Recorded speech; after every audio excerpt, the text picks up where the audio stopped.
It's 8 o'clock. Hello. And once again, the mystery of whether or not this is actually working. I've got my computer on with the Facebook page open, but I don't see it there. So what do you know? Well, I hope this is working. Somebody will show up and let me know if it is.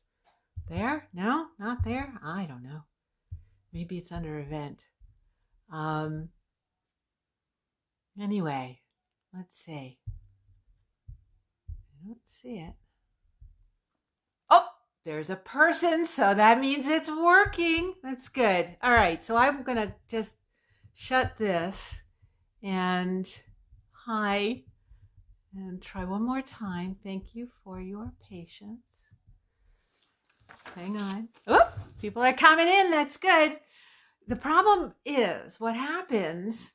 You guys have probably figured this out because you are wonderful and you've been with me through a bunch of these now, that at a certain point, the names and the messages stop scrolling up the side of my phone. I have to use my cell phone because my laptop is too old for the microphone and the camera to work with Facebook Live. So there you have it.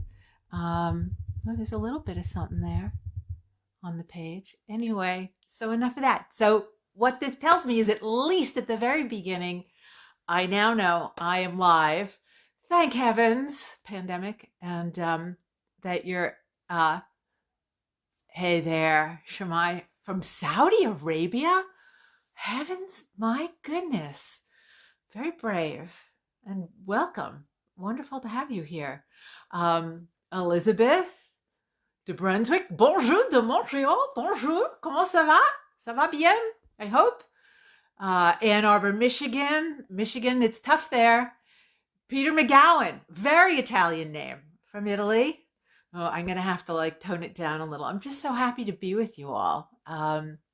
How are you doing in Italy? I'm in touch with the temple, and everybody says they're still inside. They're still home and inside, even though things are opening up a little bit. We've had to postpone our initiations, which were going to take place the third week in May. I was going to head over, and we were going to do a large group of initiates who've been working for, my goodness, 3 years, and it was time. But we had to postpone. So September, maybe July, we'll see. Hello, hi there. Dan Irwin, hey there. I'm doing okay. I'm doing better. I'm going to talk a little bit about that. Hello, Elizabeth from California. Doing good in California. We should have followed you in lockdown much quicker. Hey, Lawrence. Oh, it's so nice. A lot of old friends are showing up. Oh, from Peru. William. That was my dad's name. Hi, Guillermo. Hola, from Holland. Cora. Mwah, Cora. I'm going to put these on. Diana, hello from Texas. Hey, Texas, stay home. Don't listen to them if they open up the state. Hello, I know we want you in Italy. I can't wait to come back. I had to cancel the flight. Actually, they canceled the flight. Sarah Isabel Lopez. Muchas gracias, Sarah. I hope I'm feeling, I hope you're feeling better. Me too. I am feeling better. The last couple of days, I'm still a little short breath.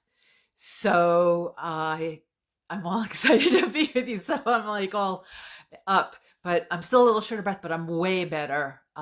Really better. Beautiful weather today. Yes. Thank goodness. And I am feeling better. Hello. My knight, Chris Fielding. My other knight, Lawrence, is there. Hello, Peter. Love your work forever. Thanks for your precious book. I don't know which one that is, but Atlanta. Hi, Atlanta. I know Georgia's opening up. Listen to your mayor. Stay home. Yeah, stay home, stay safe, stay healthy. You don't want this. It's a drag, and it really hits you no matter who you are or where you are. And so you have to take good care of yourself and take care of other folks by taking good care of yourself. So, all right, so it seems to have slightly frozen, and it doesn't seem to be working on my laptop. I thought it might, but I don't see it. So, there I am. That's freaky. I'm going to ignore it. I'm going to just hang on. I'm just going to scroll up. Fantastic. So I can see comments as they come in. It's a little far away. I'll have to lean into it because I've got my other table set up. Yeah, Ball Ground, Georgia. Hey, Christina. So, thank you all. I was really looking forward to this, and I guess it's no accident, because there aren't any, that we had to postpone. I really wasn't up to it last week at all. Just breathless and really tired. And there was just no way I could do it. And I wasn't thinking that when we put it off, optimistically, that I would be better and able to do it tonight, that we were doing it synced up with Earth Day. But how absolutely really perfect that is, because it's really what I personally wanted to talk with you guys about. So, hello, bonjour from Montreal. Someone else. Oh, hi, Autumn. Thank you. Yeah, a little makeup and a shower, and reasonably good lighting. It's amazing. I can fool people, but I do look a lot better than I did even a few days ago.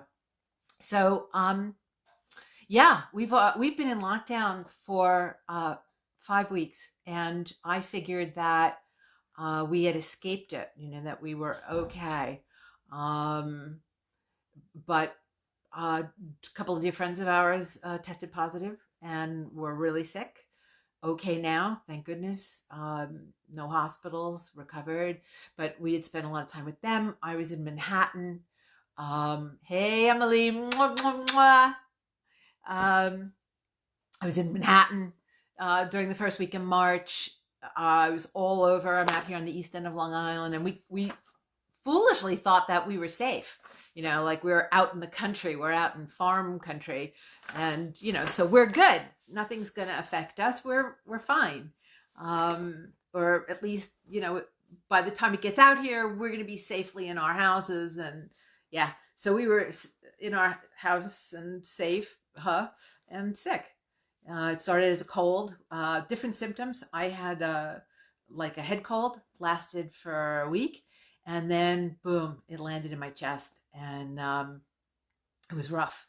It was very scary. It reminded me of I used to do a little bit of diving, and I had when I was in Australia for the first book, for Book of Shadows.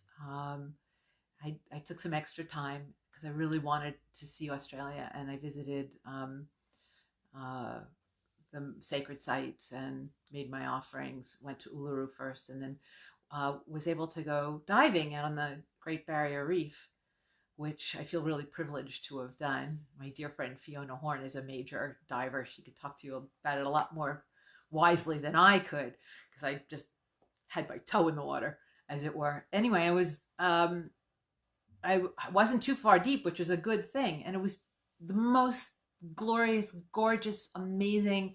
And I'm swimming along and I'm breathing and I'm breathing and I'm inhaling and I'm not getting any oxygen. It was the strangest sensation to be inhaling and to realize that I wasn't getting any air. And I came up to the surface and I threw up, and all the fish swam to me. So all the fish I didn't get to see all came. It was very weird. But it was like that. It was like sucking in, or trying to suck in, bad air. There was no oxygen getting in my lungs. And the pain in the upper chest, which I still have a little of. And of course, then the exhaustion. And it was hard. I couldn't even walk upstairs to my office. It was rough. It was really scary. And the second it eased, the end of that week, I thought, okay, good. All right. I didn't have to go to the hospital. Oh my God, this is what people are coping with. And it's pretty horrifying because you feel like you're suffocating. And I realized how dire it was. I really understood in a way that until then I didn't really. And suddenly it was very real. And God, my heart was just so open to the suffering of other people and the incredible kindness of the folks taking care of them, the frontline people, and all the people, the healthcare workers, and all the frontline people taking care of all of us, just shut down my body and opened up my heart, and which was beating very hard because I wasn't getting enough oxygen, and but it eased. And then the next week it came back worse, and it was awful for a whole week. Pretty scary. And I almost went to the hospital, but I was more afraid to go to the hospital. I was lucky. I was really blessed. I think it kind of hit because over the course of my life, I had about 4 incidents of an asthma reaction. And so maybe there's a vulnerability in my lungs. And I thought it was kind of ironic too, because one of the most important practices that I love so much and that I'm always teaching is green breathing. And I was having so much trouble breathing. Part of what kept me calm was the green breathing, and maintaining my connection to the plants that were coming back to life, and asking them to help me, and to help me breathe and to help me recover, which I'm sure they did. So it's real personal, right? And I just feel incredibly grateful to have gone through it, actually, and to have escaped the most dire consequences. That now, tonight, as I'm sitting and talking to you, the numbers are almost 50,000. 50,000 people in the United States have died of this thing. And it isn't just people who might have a little bit of asthma, or might be diabetic, or have a heart condition, although those people are the most vulnerable, which is what you're seeing with the higher numbers in the Black and Latino communities, where those problems are a consequence of economic inequality, and stress and lifestyle problems, a result of discrimination and ages-old failings of our system to bring everyone to the table, to eat well, to eat healthy, and to rejoice with each other. So this pandemic is revealing a lot of the crises that have long been in place, that those of us in more privileged positions have been able to escape. But it is taking out folks who are young and healthy from all economic categories. No one is invulnerable.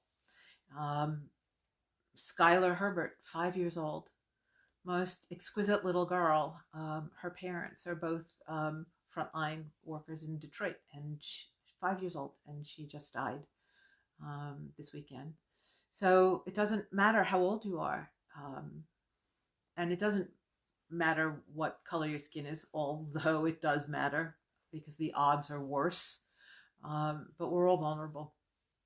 And I did a journey early on, before I got sick, to try to encounter the virus and to ask it about itself. And I approached it very cautiously and saw it moving. It was a sort of pinkish red, and it was like a web expanding across the globe, just traveling across the globe. And it was alive, but it wasn't alive in a conscious way. So it had a very peculiar energy to it, of being organic and yet not conscious. And as it moved, it was this fabric of connection. It didn't feel evil. It didn't feel intentional, although it's clearly very strategic and capable, and it is organic in a sense. But it struck me as like a preconscious kind of energy, and an infection and a reflection of a deeper kind of infection that's afflicting the planet. So it's been 5 weeks, and I had lots of plans when this started. I thought, I'm going to get up into my office, you can see my bookcases, and get all the boxes from moving in that are still piled up. There aren't a lot of them, but there are enough, and get my files back in the file cabinets in the little other room that is on the side of this, and get organized, get all the paperwork organized, get my computer organized. That I did do. Just, get everything set up and ready to go. And then I got sick. And so instead of working, although I've come back to it this week, instead of working, I was sick and reflecting. So this is a little different than usual. Obviously, I'm talking about me more, and I appreciate you listening. I was, you guys kind of are getting to know me, and I'm this very odd kind of creature, right? That I'm extremely public, but I'm actually an introvert, and I'm really good talking about an issue, right? So like my talk on, incipient and growing fascism in the United States, I could do with incredible passion and gusto and a complete lack of self-consciousness. But if I have to talk about myself, which might seem very odd to you guys who've read my books, but there I'm alone. I'm talking to the page. I'm talking to you, but I'm talking to the page. But when I'm sitting in front of a camera, I'm comfortable doing it with big media. I'm comfortable doing interviews, but I'm talking about big issues. I'm not so much talking about myself. But when I thought about tonight, I was looking forward to being with you and to being me with you, right? To talking and sharing a little bit more. So thank you for indulging me. But I think it's in keeping with the time, because each of us has been put into isolation by this virus. If we don't want to spread it to others, and if we don't want to get it, we need to isolate. So initially I isolated because I didn't want to get it. And then I had to isolate because I didn't want to give it to anybody else. Either way, here we are. And here we are. So initially, I had all kinds of plans, which I guess you guys did too. Then I found myself, before I started getting the head cold, and even when I had it, sort of bouncing off the walls. Because I'm used to being at home, and I'm used to having a routine, and I'm used to working at home, and I'm used to being alone, and I'm used to liking being alone because I am an introvert, and because I'm primarily a writer and a philosopher and a person who likes to spend time in her garden and in the woods. And that is my first choice, actually, rather than being social and with lots of other people or even on the phone. So I'm good. I'm good. And they're like, oh, you have to isolate yourself. I'm like, yeah, shrug. Okay. What's different? But it was different. It was different. In part, it was different because I couldn't just get in the car and go do the shopping or go see a friend or run an errand or or we could walk around the neighborhood, but it had to social distance. But it was different. It was different than usual. And it was fascinating. So there was this initial kind of intentionality, plan. Yeah, let's do what we usually do, only even more so. And then there was a kind of disorientation where I was bouncing off the walls because I couldn't go out suddenly. It felt peculiar to be in a container and not to be able to escape it, right? And then came the being sick. And while my brain was mostly fogged and my energy was really not good, I was exhausted.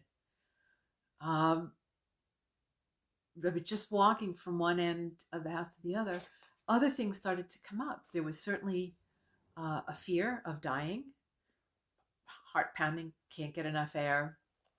There was a couple of moments of real panic.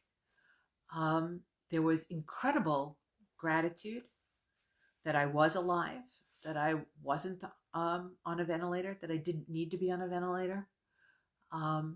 There was incredible empathy I was experiencing for other people who were far worse off than I was. I had tremendous anxiety, especially at the very beginning, for the people that I love who are at risk, who are older and who are at risk. And then as we began to see that this is um, a very nefarious bug and very indiscriminate. It is an opportunistic bug. It does take care of, it does attack people who are vulnerable in other ways. Um, but it will attack anybody who is in its vicinity. And some people, less so, more greater resistance, whatever reason. It's easy, it's mild, they don't even know, right? You can be asymptomatic. I mean, I've always been really tough. I've had weird infections that could kill other people, and I have been, a little tired, but okay. I've always been really pretty strong. Um, as you get older, you start to see some things that are issues, as my doctor said to me. Not when you arrive here, you arrive with your ticket punched. There's something that's going to take you out. Um, so there's, at some point, Mother Nature starts recycling us. And certainly I was thinking about the folks who are more vulnerable, who I love. And I realized with the awareness that I could lose them, how important they were to me and how important it was for me to let them know that. So I started to reach out, even though I wasn't feeling great. I started sending emails to people. I started sending messages. I called a lot of folks. Everybody who's close to me knows I'm not the best at staying connected. I'm just this little lone wolf off in the woods. But I realized how much I love people and that I needed to let them know. There are a lot more people on my list that I need to reach out to.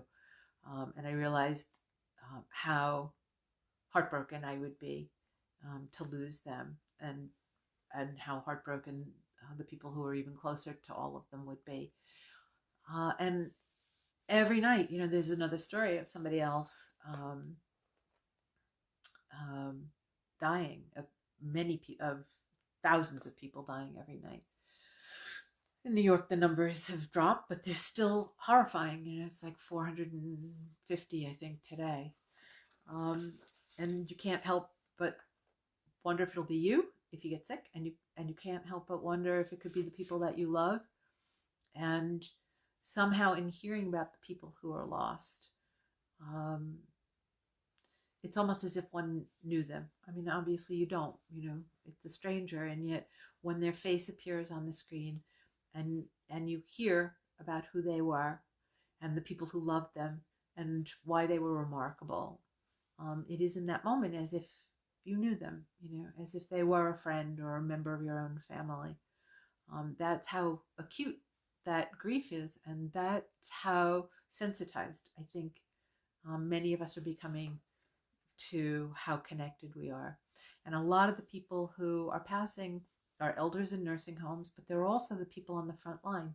They're doctors and they're nurses and they're first responders and bus drivers and people who, while we're in our homes, are out there making sure that we are healthy, that we are safe, with policemen and firemen, that we can get to the hospital, EMT folks. They're very high numbers of infection with the folks that are out there taking care of us, and making sure that we're okay. So there's a great price that's being paid, and it's being paid by a lot of people who are sort of unseen and taken for granted. So, so I've sort of juggernauted past the little outline I gave myself, but the third line on here was that I just wanted to take a moment with you, which is kind of what I've just been doing, to say thank you to those who put themselves in harm's way and who were at risk and who died, and safe passage to those who were vulnerable and were taken too soon. From Skylar to the nameless folks in the nursing home down the road from me. A couple, 81 years old, 82, living in a very elegant senior assisted living facility not too far away.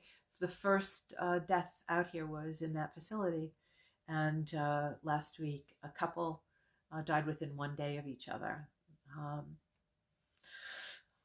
so for all those souls, I am sorry. And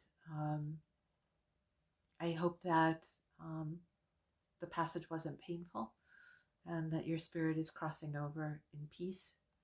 And I think for those of us who do shamanic work and for those who practice the old ways, that one of the things that we need to think about doing are rituals of crossing over for folks in the vicinities where we live,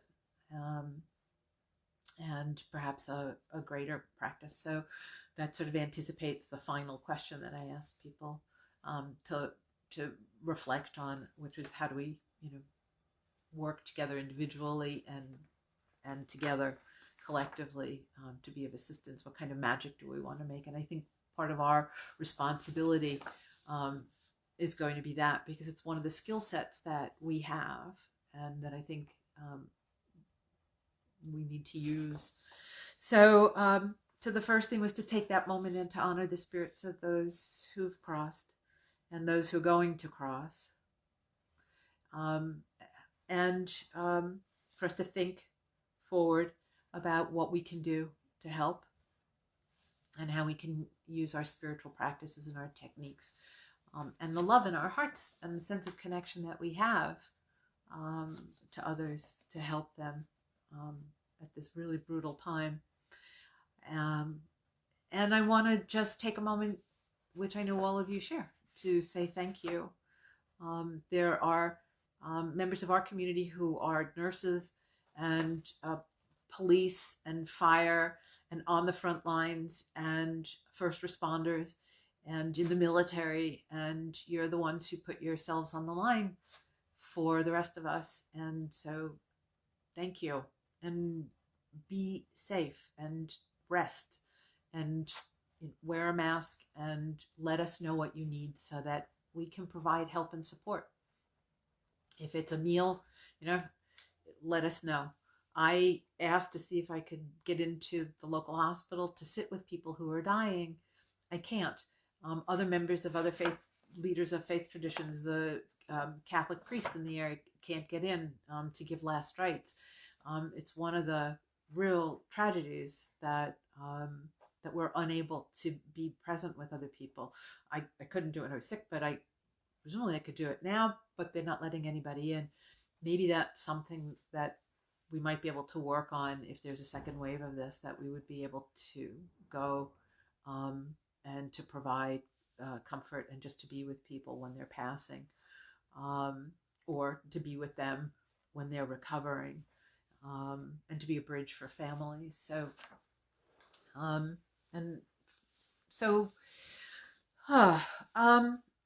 So one of the things that came out of this period for me, and that I'm hearing a lot of on television, is an awakening. I mean, my parents were union organizers, so I've always, and I started off as a labor lawyer, so I've always had this acute sensitivity, this awareness of the importance of labor unions and the importance of the contribution of people who are always taken for granted and who are looked down on, the bus driver and the mail deliverer and the person stocking the shelves in the grocery store and the person at the checkout counter. And one of the things that we're realizing is how connected we all are, right? That our lives depend upon all of these tasks that are done on these people who do these tasks, that keep everything moving, that keep food and communication and necessary goods, and that keep us all alive. These are essential workers. We're calling them that. And so for me, sorry, still got some. On the other side of this, I think, is a need to be attentive to the importance of decent pay, of healthcare, of trade unions that can negotiate on behalf of the working people of this country. Less than 12% of people in the United States now participate in unions, and there has been a concerted effort since the 1970s to destroy the labor movement in this country. And one of the things that, in our appreciation for the work that is being done by these folks to keep us so we can all stay at home and stay healthy, and hopefully not infect other people, so other people stay healthy. They're at risk, and we're seeing how much we're dependent upon them, and we're seeing how important they are, how valuable they are, and we have to remember that on the other side of this, so that it's not just a one-off, but rather that on the other side of this, we're paying attention to social policies, laws, economic policies, how they harm or benefit the people that we depend upon and to whom we've essentially been oblivious or indifferent. And it's a measure of our morality. It's a measure of our compassion and of our awareness, our awakeness in this culture, that we understand that we're all connected and we're all essential. One of the best examples, take a deep breath. One of the best examples of this that I thought of as I was listening to the acknowledgement that I'm hearing on a lot on television, on the news, on the various shows, about how important these folks are to all of us, and how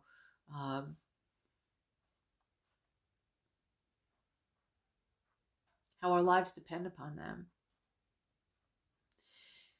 The conversation has started, in terms of economic disparity and racial injustice, and the frayed safety net that we have in this country. It's frayed because it's been deliberately torn apart and weakened over 40, 50 years by those who don't believe in a social safety net.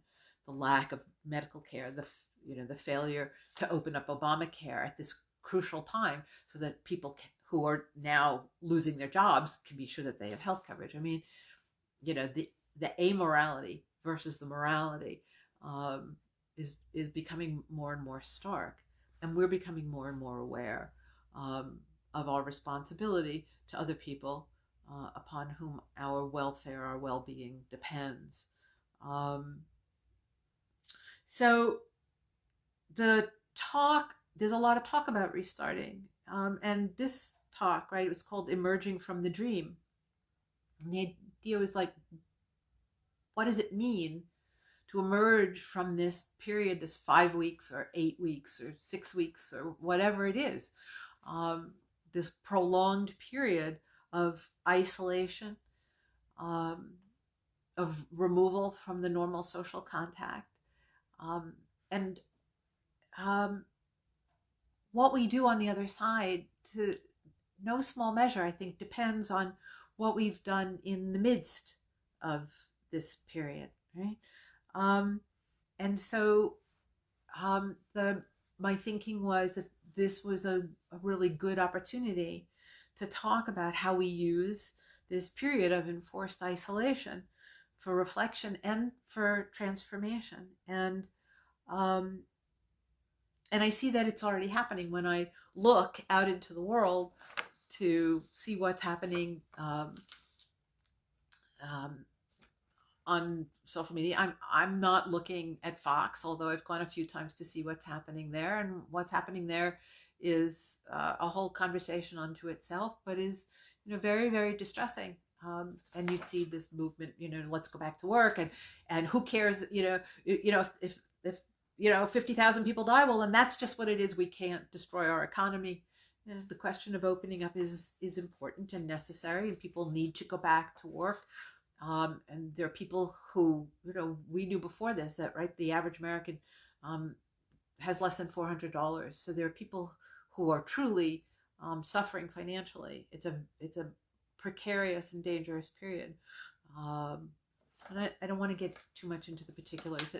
I happen to believe that, we've got to get through the health thing, the economic recovery, and the sooner that you get the health issue under control by everybody participating, in this isolation, the sooner we can get back to work, and the sooner, we can restore some normalcy. And hopefully, there are these bridges to help people, financial and other bridges to help people get over this excruciatingly difficult period. Because there are financial issues and psychological issues as well as health issues. But Okay, so I don't want to digress. I want to circle back to those questions that I was asking you guys to think about, that I was thinking about, even though I was not thinking so clearly and I was kind of fuzzy brained. Um, so the first question was, what was coming up for you during this period of required, of forced isolation? And for me, over these last 5 weeks, what started with the cold and the shortness of breath and the exhaustion, all that stuff, the first thing was the panic. Oh dear, you know, what if it gets worse? Oh dear, what if it dies? Oh dear, what if the people I love get this, get sick, die? What if that? But with that came also this acute sense of enormous gratitude and awareness of how much I love these people and how important they were to me, and how important it was for me to express that to them. And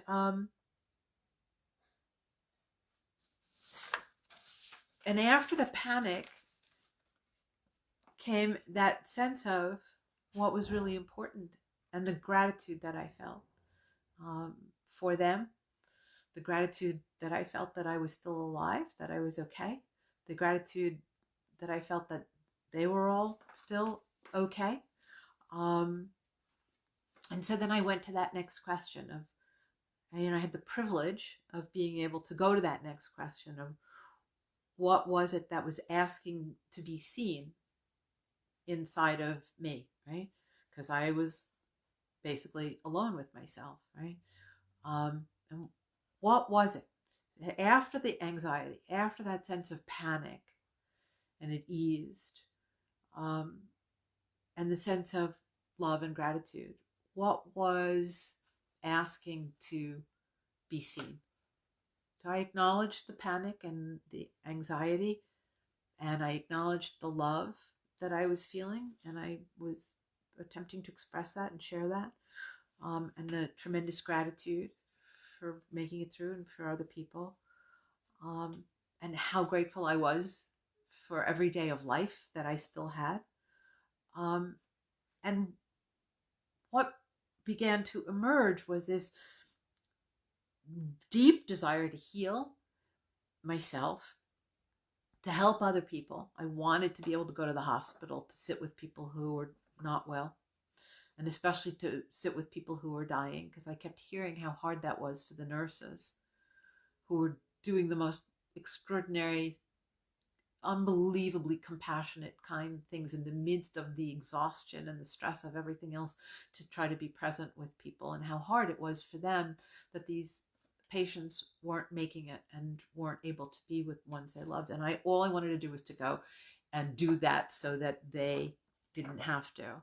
It's not an easy thing, but I've sadly had occasions over a course of a long life to do it, and it's something that, at least in the past, I've been able to do, and I wanted to do that. Um, and I realized I couldn't, so I had to sit with not being able to do that. Um, and then it raised that question, like, what was it that was emerging? It was something that was coming up that wanted to be acknowledged, something that I wanted to express. That was that feeling of love and gratitude. Um, Certainly, there was a recognition of things that I needed to heal in myself. And it wasn't just like, oh, I need to heal this damn bug, which I certainly needed to do. And it took a lot longer than I thought it would. And it's still, I'm still resting and I'm still healing. I'm kind of short breath and I'm a little lightheaded because I'm talking too much and not getting enough air. But in thinking about healing myself, I realized that how weak I was. I mean, I couldn't get up the stairs, like I said, to my office. Couldn't do it. I was exhausted. And it made me realize that even on the other side, because I was pretty clear after that second week of panic that I was going to make it through. And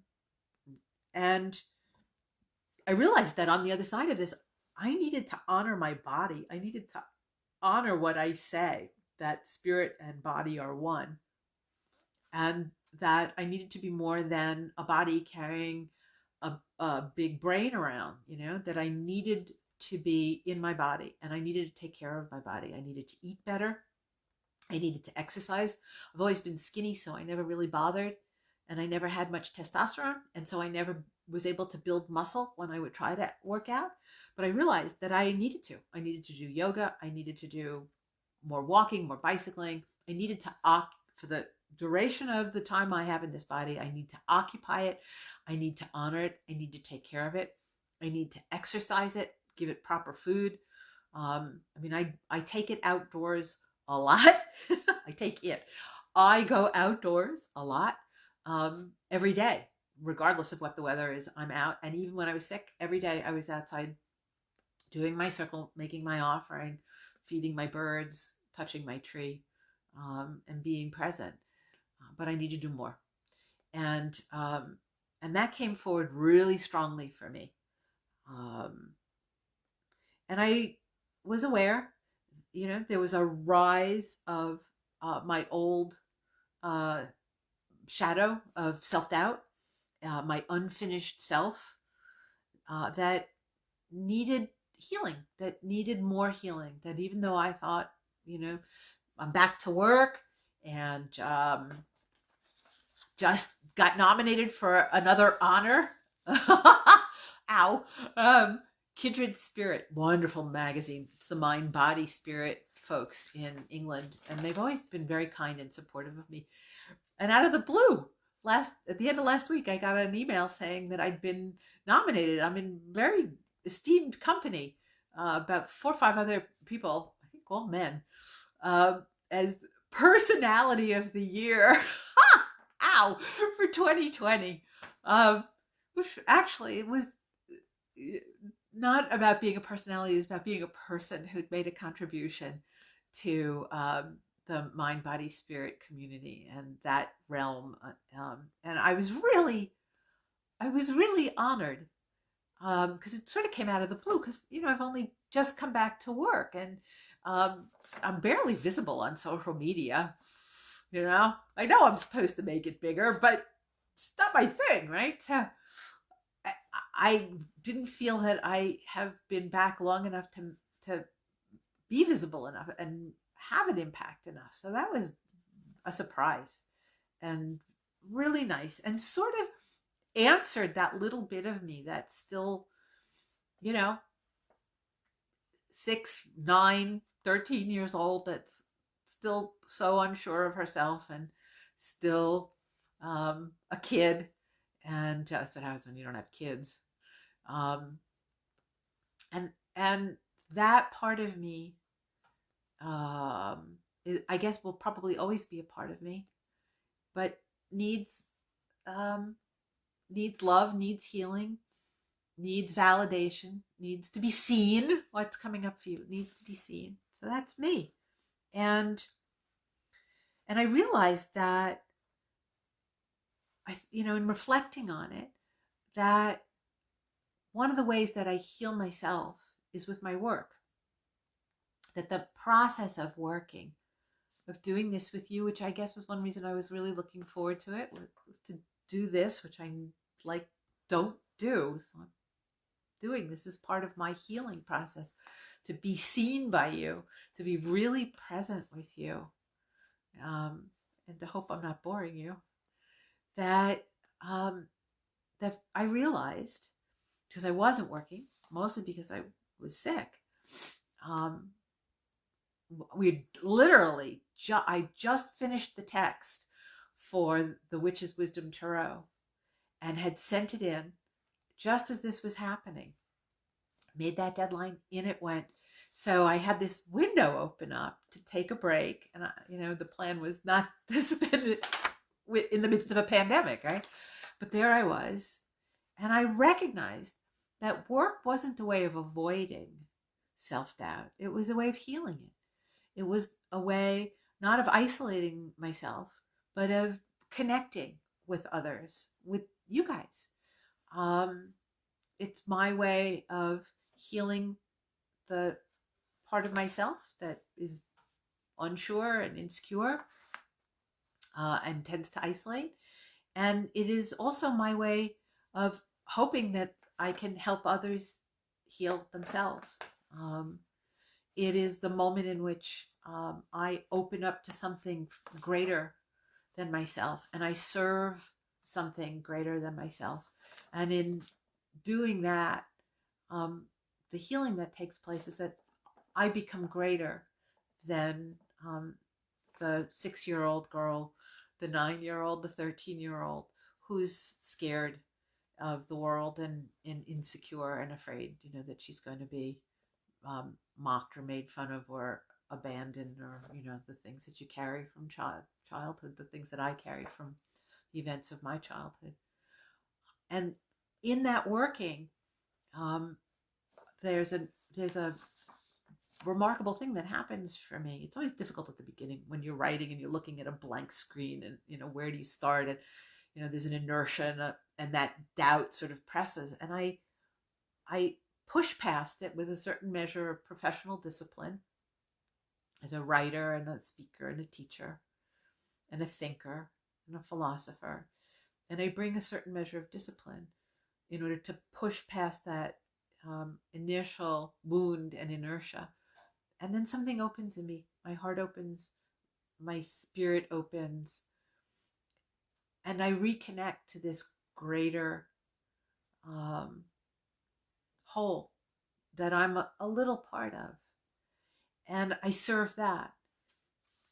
And I serve this vision of the world as it actually is. When I was young, I was idealistic, right? And I believed in what we could be.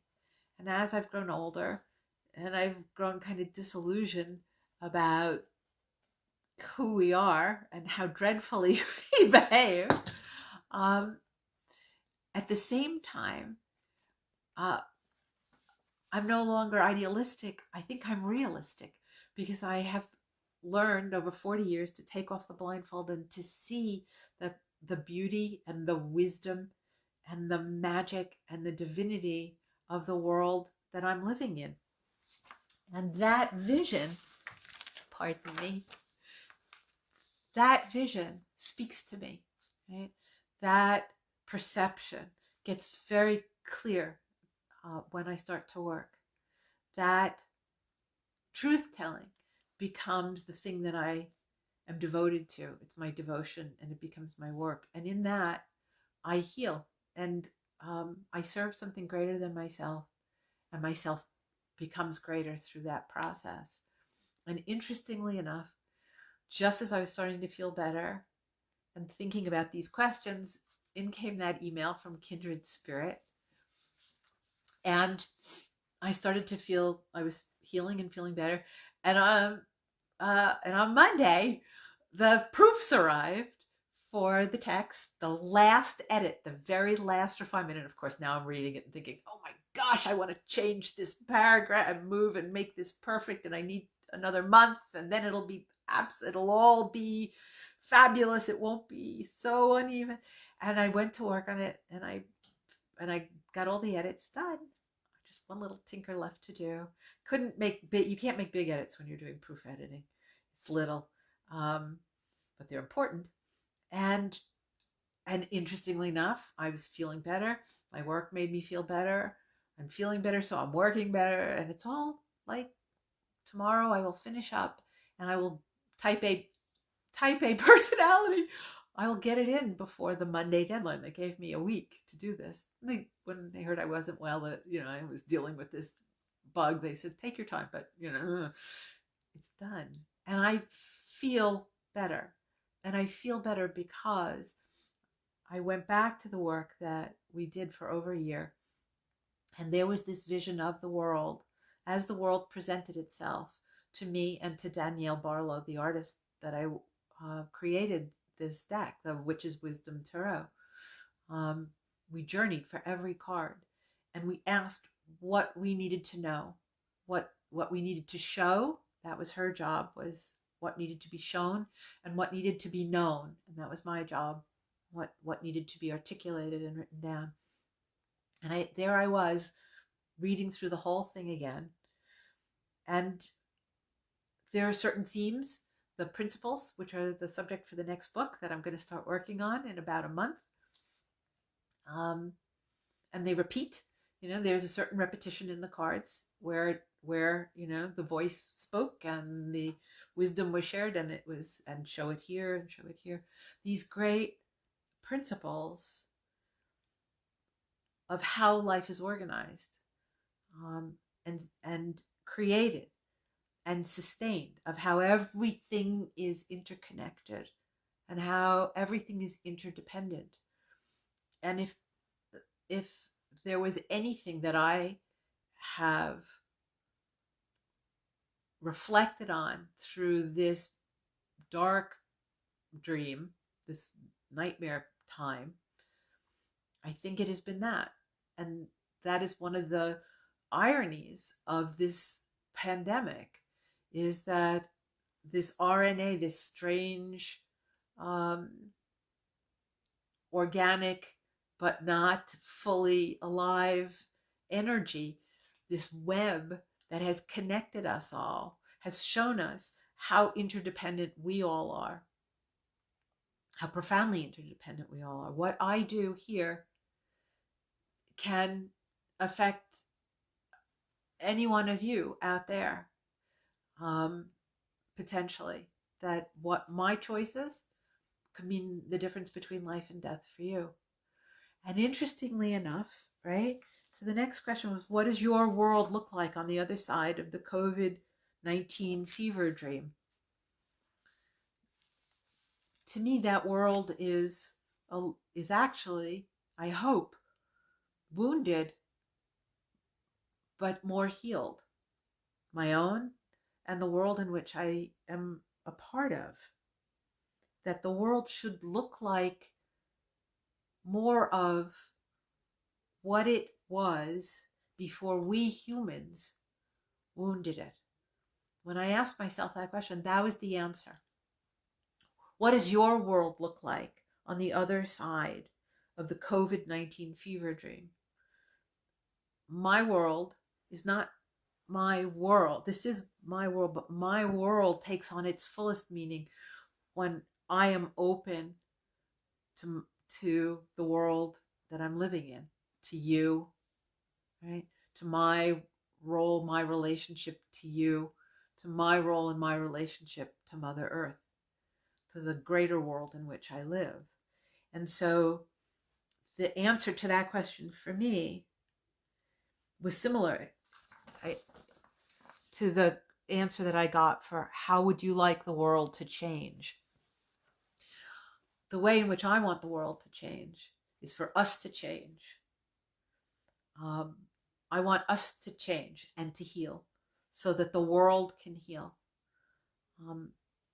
So it can return to its natural state, to its wise ways, to the balance that's an innate part of what it is, to the interconnections that are mutually sustaining. I mean, the organizing principle of creation is that all life, when taking care of itself, right, is simultaneously making the world in which it lives, me, the stuff in my stomach, maybe not the COVID-19 virus, but my dog, the birds that I feed in the garden, even the slugs in the garden that the voles eat. I mean, the oak tree, which, by the way, those of you who remember, looks like it healed. I don't see the canker. The big canker mold is not on it this year because we fed it and we watered it and we did all the things that they told us to do. And the energy work, the love, love, love, love, love. And it seems to be healing. So for me, what would your world look like? Our world, to me, would look like what it was like before we humans wounded it and did so much damage to it. How would I like the world to change? In that way, I would like the world to heal. I would like us to change so that the world can return to health, to healing. what can we do to make this process happen?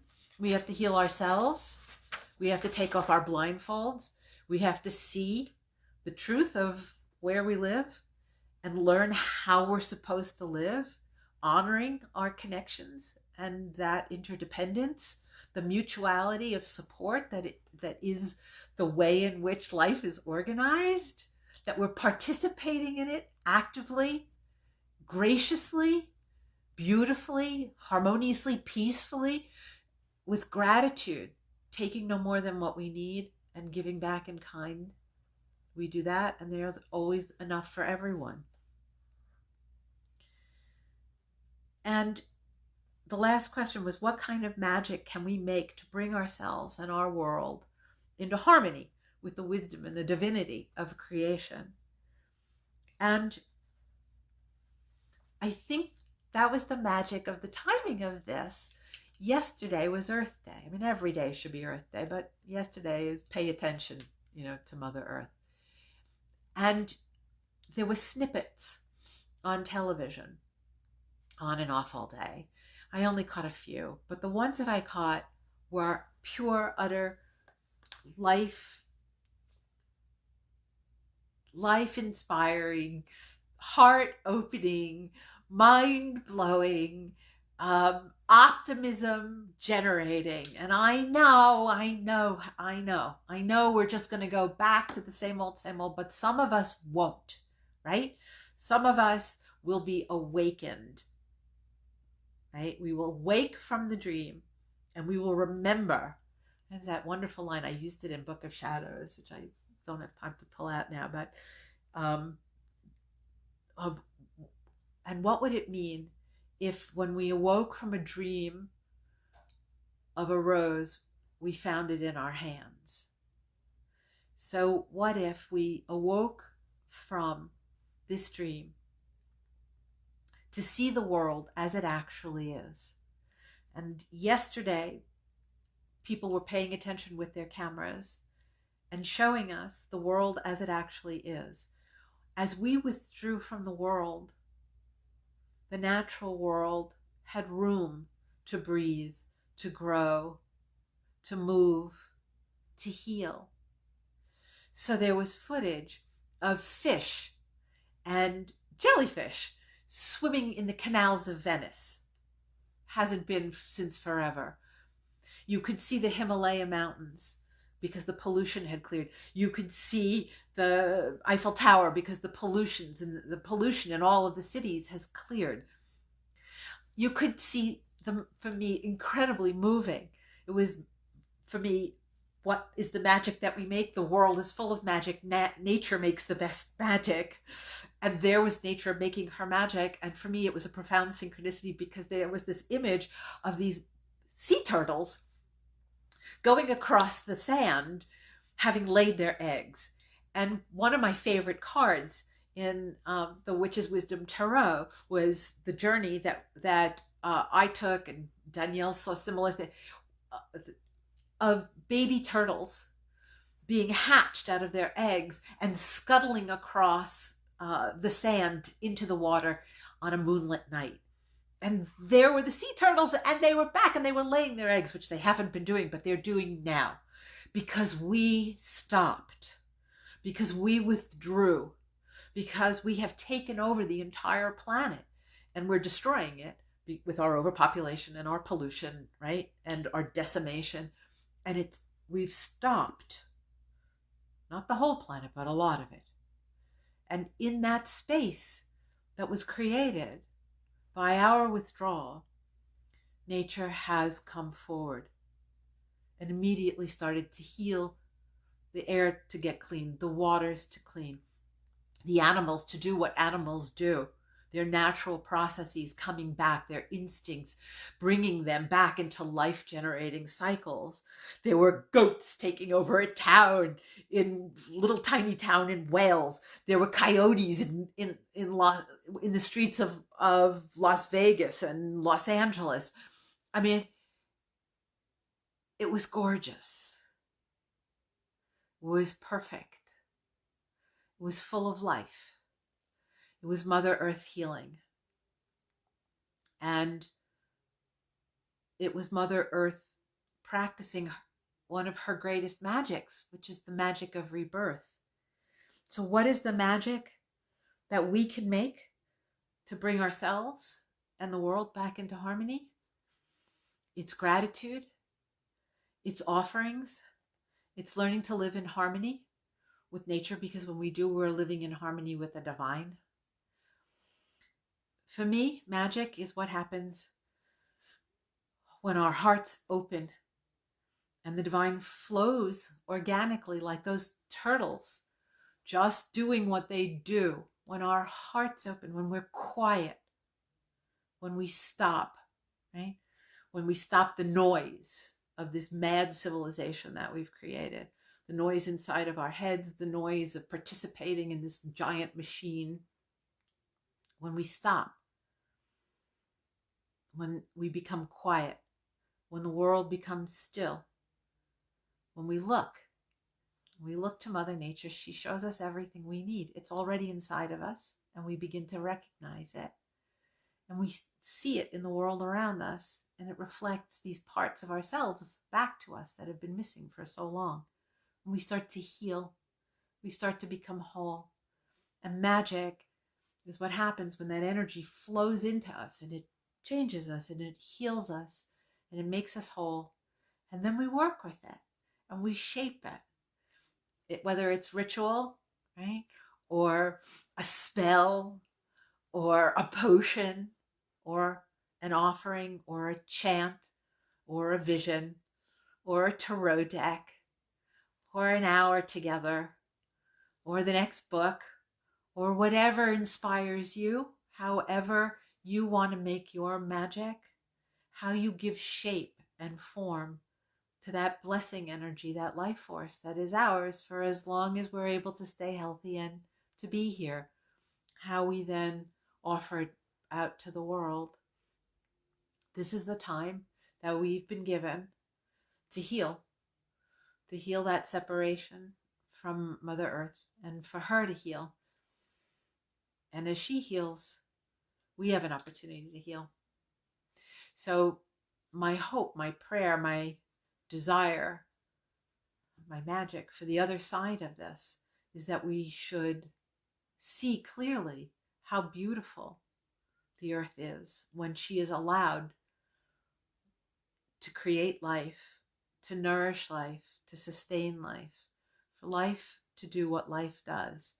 And when life does what it does, it makes the world better for all life. That's the magic I want to participate in. That's the magic I want to make on the other side of this. The particular shape and form, the deck, yeah. I put one of the cards, the Council of All Beings, which was my vision in my journey. That is I put on the Facebook page, and I also put the text. You have to click on it, but I put the card text that goes with it. And so I'm gonna read to you one last thing. So yeah.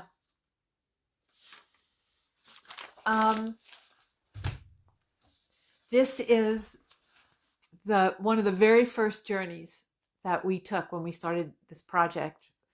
And this was my vision of the Great Mother. And Danielle drew it as I described it to her. And she did a beautiful job. Really beautiful. So I'm going to read to you, all right? So we might run a little bit over, but this is it. So this is in our deck, it's 19, because the major arcana has reversed itself, which is very different. It starts with the world and goes in the other direction. It's an initiatory descent and a return. It's incredible magic, and which is wisdom. And so you come to the Great Mother. If you take the journey along the major arcana, the path of the major arcana, you come to the Great Mother towards the end of the journey. And so this is the text that I wrote. It's based on the journey and also my interpretation of it. Each text for each card has 4 sections. The first is the wisdom. The second is essence. the third is counsel, and the fourth is magic. So I don't know if I'll get to read it all to you, but I'll do the best I can, all right? So I want to read you at least the wisdom for Mother, the Great Mother. In the beginning, the Great Mother poured her starry milk across the night sky to nourish the awakening spirits of her children. She felt their longing to be held and loved. So powerful was the love she felt that she began to dance, spinning faster and faster until the power of her dancing created time and space, stars and planets, and all the elements of creation. Her love created the earth, which was so beautiful that she descended to it, leaving a trail of stars behind her, forever circling the northernmost point in the heavens above. Tired from her effort, she slept, and as she slept, love shaped her heart and set it beating. Powerful muscles covered strong bones, and thick fur kept her spirit warm. Air filled her lungs, and her womb held the water in which her dreams of life took form. The sun came closer to see the magic, and Great Mother Bear awoke to discover what her love had created. Her children, nursing, growing, playing in a verdant landscape of abundant perfection. In the beginning, humans called her Artemis and thousands of other names: Queen of Heaven, Mother Earth, Womb of Creation, Oldest of the Old, Goddess from whom all becoming arose and blessings flowed. Stars and sistrum, snakes and caves, wombs and roses, in the beginning we knew that God was a woman. A witcha remembers it still. The pilgrim has taken her own path deep within and back again, and it has led her home. All about her, the dance of life proceeds as everything grows 1,000-fold from a single seed. She closes her eyes and inhales deeply. Divinity has always been just a breath away. Her eyes fly open. The mother is seated before her, surrounded by her creation, nurtured, loved, provided for. What do you need? The pilgrim asks her mother. In that selfless moment, her own magic takes form, and she knows the answer. Love. Love your mother. Take care of her and her other children. She sees the Great Mother's love poured out upon the earth, sees its beauty and abundance, and understands its wisdom. Live, and in living, make the world better for all life. The pilgrim places her palms upon the ground and receives her mother's blessing. So I'm just going to skip to the counsel. You are perfect just the way you are. You have things to learn, skills to develop, self-acceptance and healing to attend to. But great oaks from little acorns grow. The blueprint for your soul's fulfillment and for your destiny is already within you. Mother yourself. Give yourself the love and encouragement, the care and reassurance, the nourishment and attention that you deserve. Remember, you are a child of Mother Earth. Spend time with her. Connected to her, you are connected to yourself in all of your wholeness and mystery, tenderness and ferocity, wildness and willingness. And you are always supported and nourished and protected by the unconditional love from which you were created.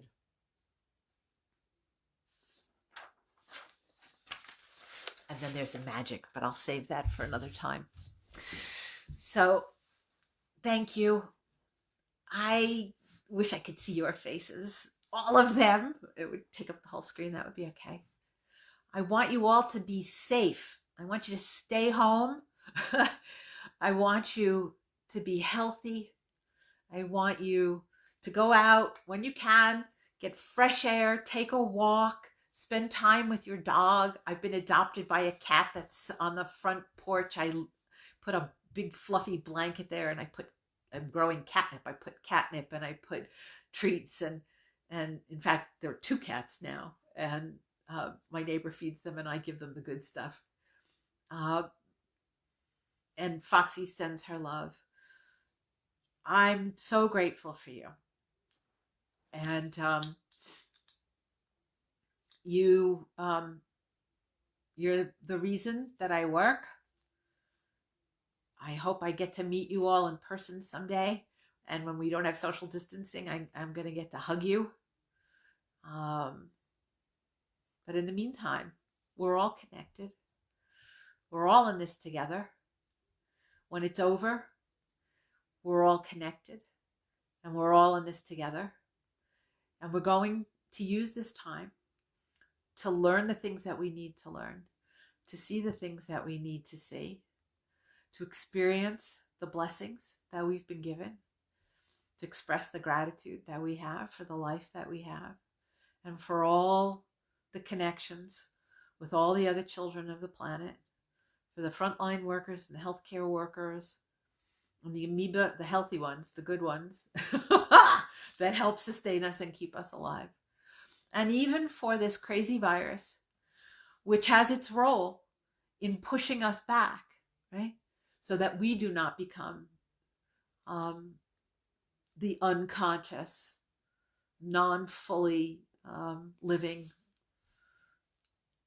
thing that destroys, right? So we need to look at the virus and see how it is our own shadow, and to learn from it, right? And to learn what it is about ourselves that needs to be changed, right? So that we are not like it, advantageous and nefarious, and taking advantage of weakness and to exploit, right? And to kill. But rather we are like the mycelium and the healthy amoeba in our stomach, that we take no more than we need. We give back in kind for what we have taken. We do so with gratitude, maintaining the healthy balance and our role as, as a small filament, a healthy contributing filament in this great web of life that we are a part of.